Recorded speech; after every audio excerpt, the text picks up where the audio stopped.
దేవునికి వాక్యమును దీవించి ఆశీర్వదించును గాక. ఆమేన్. హల్లెలూయా హల్లెలూయా హల్లెలూయా హల్లెలూయా హల్లెలూయా. దయచేసి మనందరం కూర్చుందాము.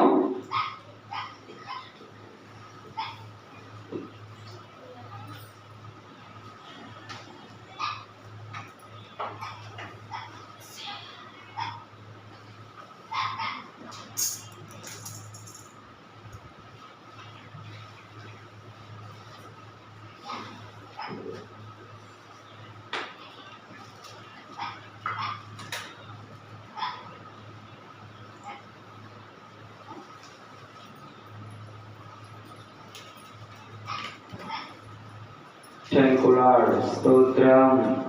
హల్లెలూయా హల్లెలూయా.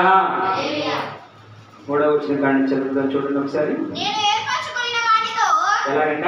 నేను ఏర్పరచుకొనిన వానితో నేను ఏర్పరచుకొనిన వానితో ఏర్పరచుకొనిన వానితో నిబంధన చేసి ఉన్నాను. నిబంధన చేసి ఉన్నాను. నిత్యము నిత్యము నీ సంతానమును స్థిరపరచెదను. ఏంటంట అది?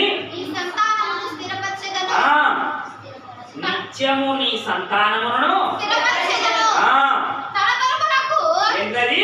తరతరములకు తరతరములకు నీ సింహాసనమును స్థాపించెదనని చెప్పి నా సేవకుడైన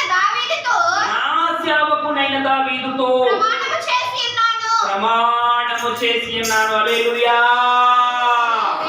హల్లెలూయా. ప్రమాణమును చేసిన దేవుడు ఎక్కడైనా సరే మాట తప్పినట్టు ఉందా? చెప్పండి. దేవుడు ఇచ్చిన మాట ఎప్పుడైనా తప్పుతాడా? కానీ దేవునికి మనం అనేక సార్లు మాట ఇచ్చి ఏం చేశాము? రైట్, అనేక సార్లు మాట ఇచ్చి తప్పిపోతున్నాం. మరి దేవుడు ఏమన్నారు అక్కడ మనల్ని? అక్కడ దేవుడు ఏమనాలి? త్వరగా చెప్పండి. అక్కడ దేవుడు మనల్ని ఏమనాలి? మాట తప్పుకుంటే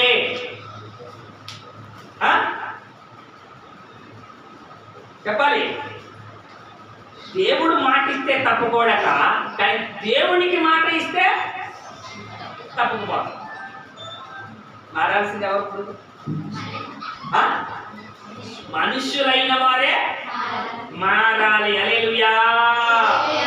కానీ దేవుడి మాట ఎవరికి నచ్చదట. ఏంటది? నిజం ఎవరికి నచ్చదు. మీరు కూడా అలాగే ఉంటారా? చెప్పండి.